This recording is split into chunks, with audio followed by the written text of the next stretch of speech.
So moving right along, we decided to throw the windshield on. Windshield fits, looks good. Went to throw the grill on, and we ran into a pretty major problem. Never noticed it before, but this piece here is waffled. This is supposed to be straight, this line. I don't know if I have a... Here's a straight edge for you. That is supposed to be straight. So this is throwing off my entire dashboard. So we got to figure out... See, that's like all waffled and circular. And the other side is all, you know, nice and flat. This side, not so much. Yeah. So, we're going to have to contemplate what to do here. I think I know what time it is.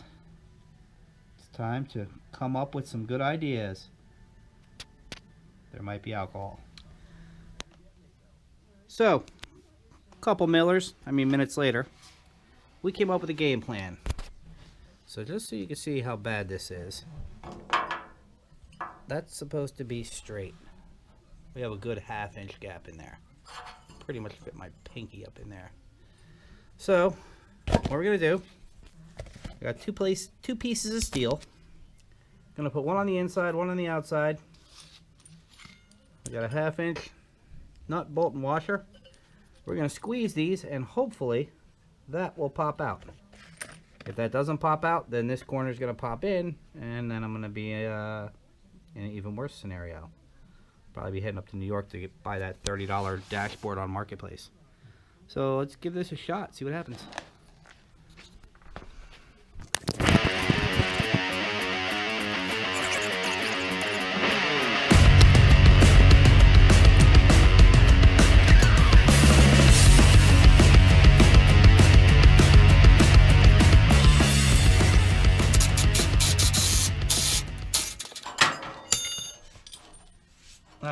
That didn't work. I think my metal bent more than anything. Although it did flatten it some back here. Let's keep going. You know, maybe if I just use these, this will flatten it out some more.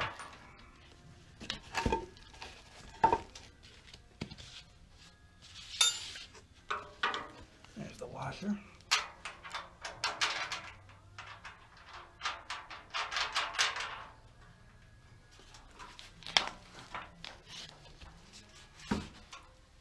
Ooh, I don't like that at all.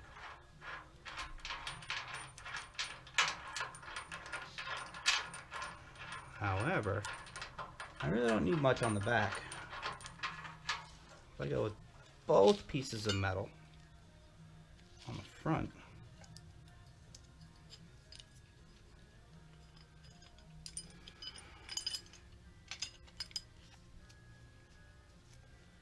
I'm really reaching here.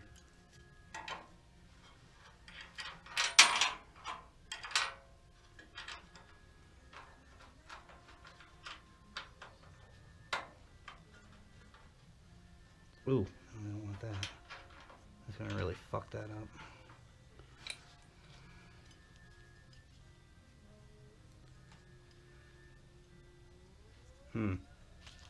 Regroup. Alright, so that time I just went with 2 plates with the washer on the back, and I think I got pretty close. I mean, if you consider where we were, I mean, I always knew I was going to have to throw some schmoo on here, but yeah, we're pretty damn close. Now, could come out a little bit more in the center, but that I'll just tap with a hammer. But yeah, she's pretty flat now. So get some USC all metal, flatten this out a little bit, schmoo it up, good to go. And we'll see if it fits. So we're back working on the Bronco, and today we are finishing up the braking system.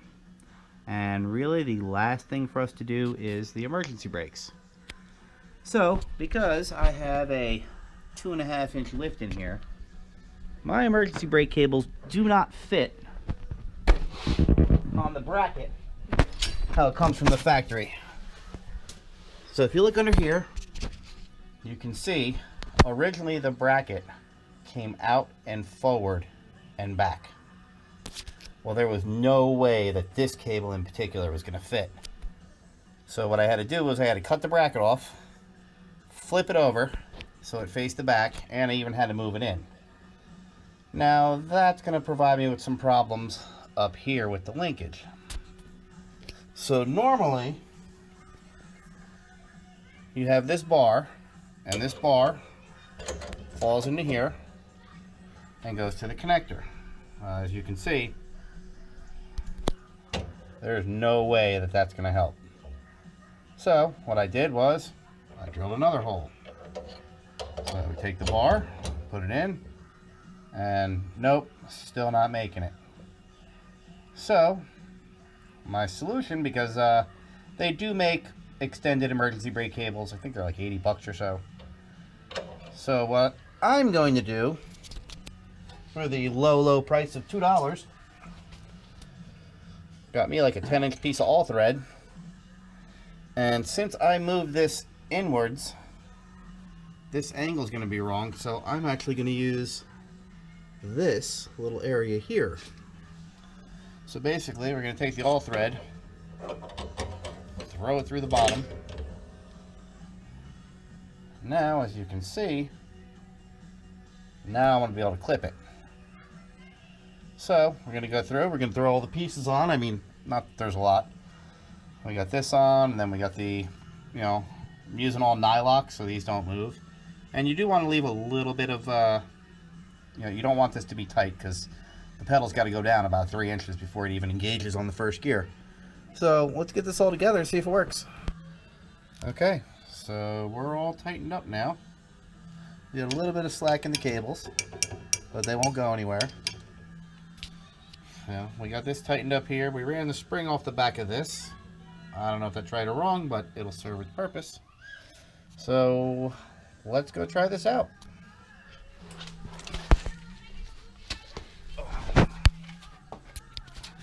There is a little spring I have to put in here, because as you can see, this doesn't go anywhere.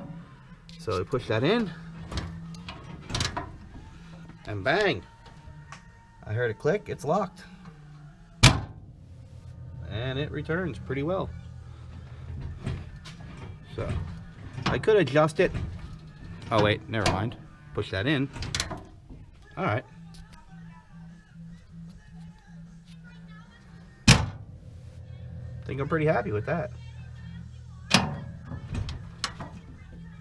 That's all we'll ever need, like the first click. So with the exception of pulling this mechanism out and popping a little spring back here, I'd say we're done. Cool. Okay, so what I was talking about before was, originally when I took this apart, there was this old rusty spring right here, which is what engages this to keep it locked. So, just picked up a little 1.5-inch compression spring from Lowe's, and just gonna open the end up and hopefully wind it on. Maybe pull it out a little bit. Not sure how easy this is gonna be, but we're gonna find out.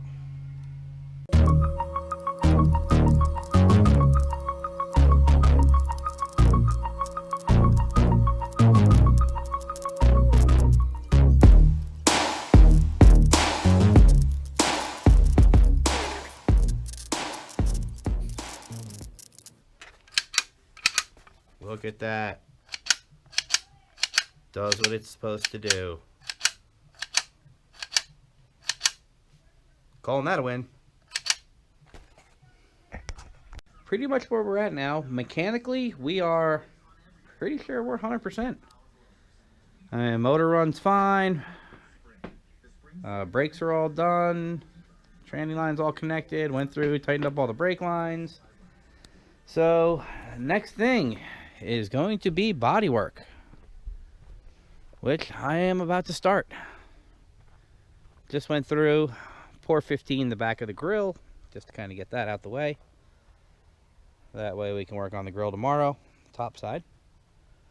So we just grabbed the first fender that was in the shed, and it doesn't look bad, the back side of it. I'm a little concerned with this little stitching here. I mean, it looks like Bondo. I don't know, you know, it must have been a big dent that they pulled out. I'm not sure. It's the only thing I can think of. But as you can see, this is all Raptor lined. So that's always a good time. Messy as hell. And someone at some point went through and they kind of, you know, when they cut the fenders, they kind of supported it. Which, not a bad thing. I mean, I'm going to keep that. Clean it up a little bit. So yeah, I think we're going to start stripping this. And we'll see what's hidden under the Raptor liner. And we'll go from there. Besides all these holes that I'm sure I'm going to dig right through. But that's what the Contour SCT is good for. Revealing secrets. Okay, so no real surprises. Took the wire wheel on the SCT. Hit it for about a minute. And it got a lot of it.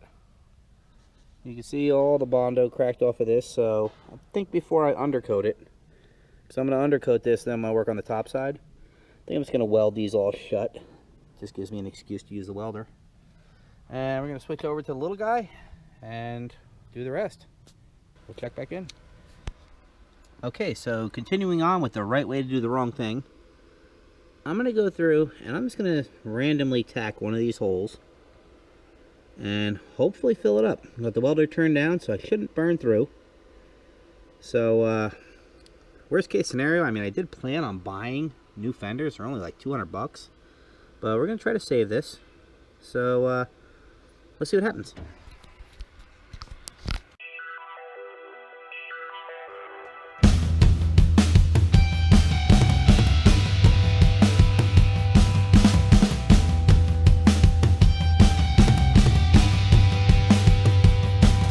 A lot of mud, but you got to expect that.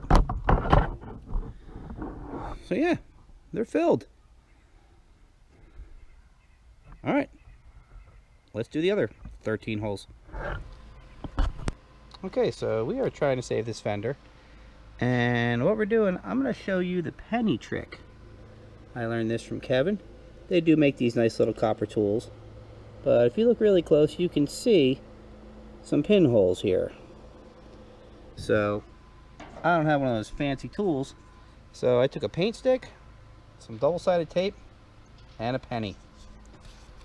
So basically, going to take the penny, put the penny underneath of it, hopefully you can see, and then I'm going to weld right to it. So let me put this in my mouth and give this a shot.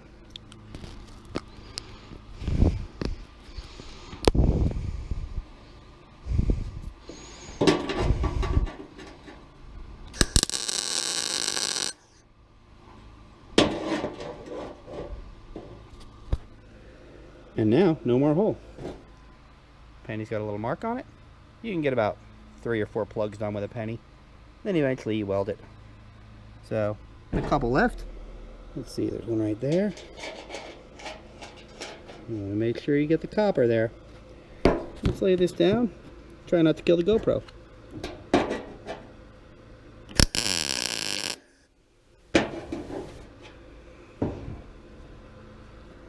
Looks good.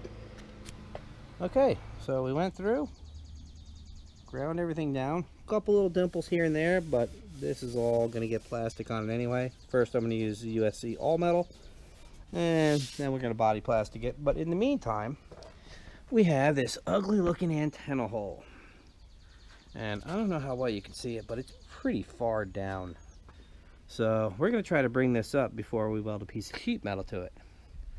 So to do that,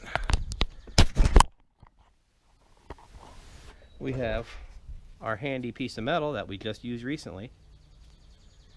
We have a washer that's about the same size. I'm going to slap this underneath. We're going to pop that here with the hole. And then we're going to try to clamp it all together and see what works. Although this clamp ain't going to work. Let me get a different one. Okay, I was wrong. This clamp will work. I just have to go from the inside. So, kind of get set up here.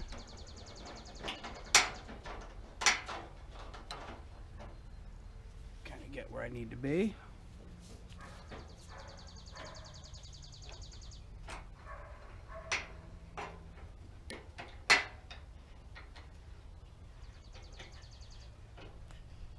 Well, let's see if we can pop this out.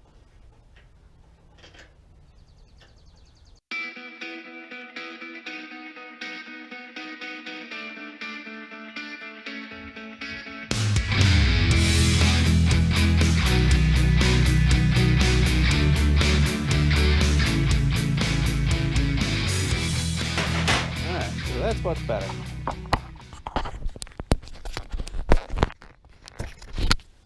As you can see, it pretty much straightened out.